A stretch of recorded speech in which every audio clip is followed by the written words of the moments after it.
You never had a boyfriend, artista? No. Okay. Unstable na nga ang artista. Huwag ka nang kumuha ng isa pang unstable. I told him na let's not expect anything, let's just have fun.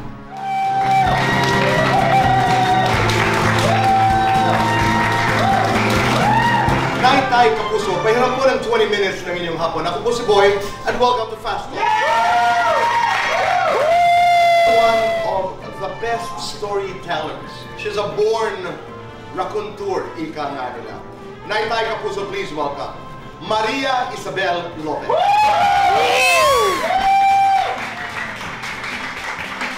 How do you maintain? Because it's not just about what we see from the outside. Meron ding kinalaman ang loob eh. You know, diet and exercise, it's a given, Kuya Boy. Pero ang mahalaga kasi, when you're especially in the later years of your life, you become more spiritual, you do meditation, you do yoga. When you're younger, of course, you party, you go out, but then when you're older, the activities are different. Ang number one rule is, unstable na nga ang artista. Huwag ka nang kumuha ng isa pang unstable. Okay, so ang sinasabi mo, hindi ka kukuha ng partner, hindi ka magpapaligan ng kapwa artista. Yes. You never had a boyfriend, artista? No. Okay. No. So yung deliberate pala yun. Sadya yun. Yes. Don't get your equal. Rule number one. Who should you get? Get somebody who's more experienced, who's more empowered, who's more intelligent. Okay. Yeah. Always somebody bigger and better than you. I'm a dreamer, Kuya Boy. So I always wanted to meet people who are like, not necessarily as smart as me, but smarter than you, like you, Kuya Boy. Correct. Thank you. Thank you. So, ang mga boyfriends mo ay labas ng negosyo nito? Labas ng negosyo. Oo. Yeah. Sadya pala. Para may ibang perspective. I had somebody in the US who was like editing and accepting all the inquiries. So I had my sister, si Maria Estela Lopez. She's the one based in Sacramento. Siya yung sumasagot sa mga inquiries. Tapos isa yan sa mga choices niya. Of course, meron pa rin mga iba, mga contenders, parang beauty pageant, may elimination. Okay. Yeah. Until finally we met. Yeah. I wasn't able to meet him in the States, so what he did, he came to the Philippines to meet. May spark ka na?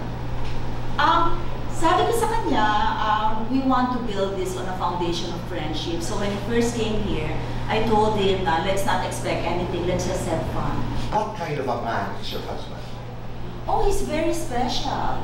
He's a human rights lawyer. Yeah. And he gave me a lot of comfort and I gave him a lot of affection. Well, iba na kasi yung law ngayon, no? Kumbaga, nung time namin, ako lang yung nakalusot na beauty queen, na sexy model. Ngayon talaga nasa ano na yon, nasa rules and regulation na ngayon ng Binibining Pilipinas na hindi ka pwedeng mag-post sa mga men's magazine, kinakailangan decent yung mga magazine covers mo. If ever you did pictorials, photoshoots, wala kang mga nude photos. Agree ka ba dito sa batas na ito? Well, hindi ako agree sa mga batas na yan. Kulang na lang ilagay doon na virgin yung kanilang candidate, di ba? Were you asked if you were a virgin? Yes, I was asked in one of the prejudging closed doors. Nung panahon mo? Yes. At anong isinagot? Sinugot ko yung totoo. No, wala ka naman sabihin kung virgin pa ako. No? Hindi naman mukhang virgin. Ka ba itong virgin? Oo. Swimwear, lingerie. Lingerie. Long gown, duster. Long gown. Sexy, brain. Brain. Pinoy, foreigner. Foreigner. Artista nakatampuhan mo. No comment. Artista nakatarayan mo. No comment. Artista muntik mong maging boyfriend. Muntik No lang. Guilty or not guilty, nagtampo sa Binibining Pilipinas. Guilty. One word, describe yourself as a mother, Feisty. as a wife, Feisty. as an actress, Sensitive. as a woman. Hot. Lights on or lights off? Lights on. Happiness or chocolates? Happiness. Best time for happiness. Nighttime. Gagawing pelikula ng buhay mo. Give it a title. The Scandalous Life of Maria Isabel.